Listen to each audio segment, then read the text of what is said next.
Bill Gates, thank you so much for getting together with Channel 10. Have a couple questions for you. So you've done a lot of work to automate your house, starting a couple generations of technology ago. What have you found most useful? Well, having all my music collection that I just go to a touch screen, call that up, make playlists. Having all the video, not thinking about where a physical disc is, but it's just there in the library and we can all mark which videos we like, look at that in different ways. You know, I just take that for granted. Any photos we take can show up on any of the screens in the house, and that's a lot of fun. Have you upgraded anything in your house based on technology changes or the way that you found yourself using the technology? Well, certainly the things like the video capabilities now with high definition coming in as a key element of Windows Vista, that's been a big benefit. I have an upgrade that'll take Media Center at the core of this that we're going to do over time. The software was written a long time ago, and now taking Media Center is going to help make it a lot better. And how far out do you think the digital home is for the average user?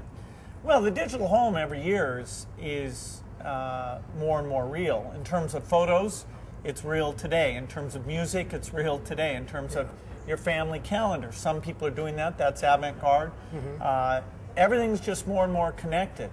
And so as you want your gaming, your phone, your car, your PC, all of those things to come together, it's the software that's going to connect those. And so I'd say it's both high fidelity connections. That's really a theme of all the things that are happening here.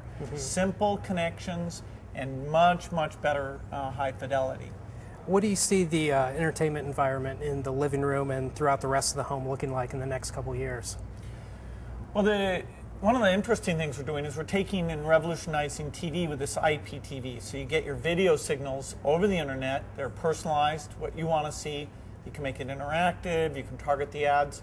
We're also announcing that if you've got an Xbox 360, that can be the IPTV set-top box. And so the ability to have a guide that's both rich visually, but also has not only the popular shows, but the shows that relate to your hobby or your kids' sports activities, all just right there. So video is changing, both the business model, the quality, but the interactivity is the part that I get the most enthusiastic about there, whether it's watching a educational show or sports, news, all of those things. Interactivity will make them much, much better. You've been a huge proponent of the tablet PC form factor. What's next for tablets, especially for consumers? Well, one of the showcases for Vista are a set of systems that you not only can use the pen, but you can use touch. The tablet people did a great job making sure those things work together, and even though your finger's fairly large, figuring out exactly what you're pointing to. So HP has a TouchSmart PC where doing things with photos and music is just a few pointing tasks. Really great to see that.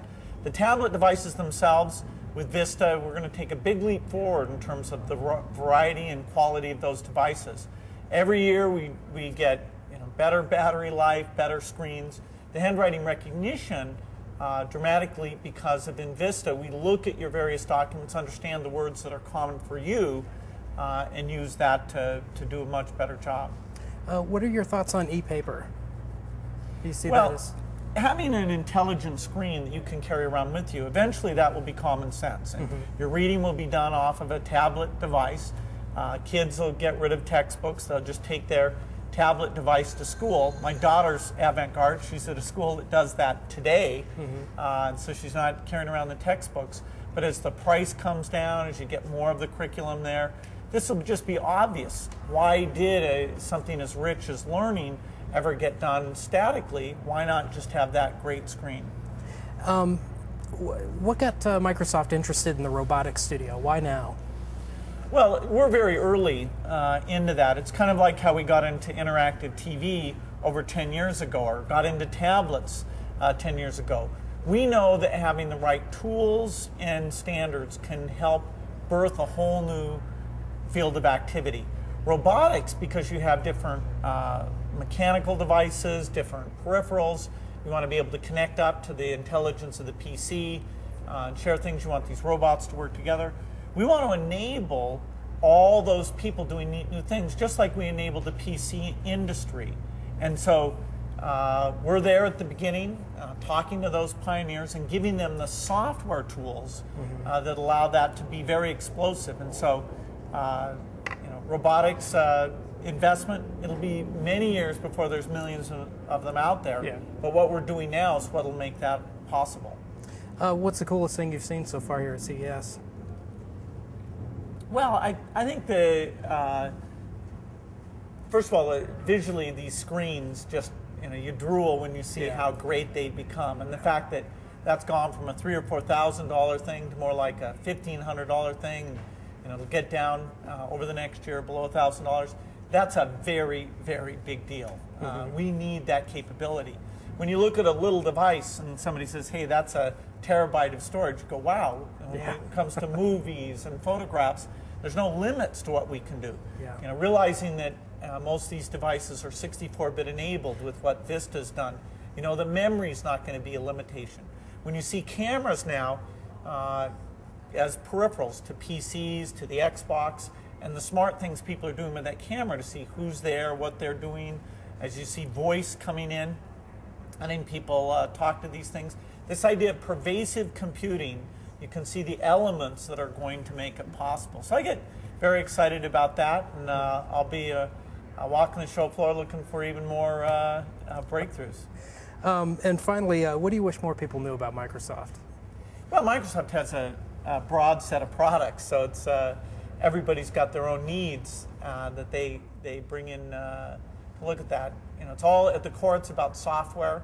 The software is just scratching the surface in terms of what it can do.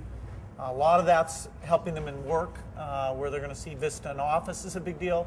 A lot of that's helping them at home, where they're going to see Media Center and Zune, Xbox. And we're trying to bring it all together and make it simple. And as people are doing new things, that's always a challenge, but it's fun for us. We want their feedback. That's what really lets us take all this technology and put it together the right way. All right. Well, thank you very much for spending some time with us today. Thank you. Thanks.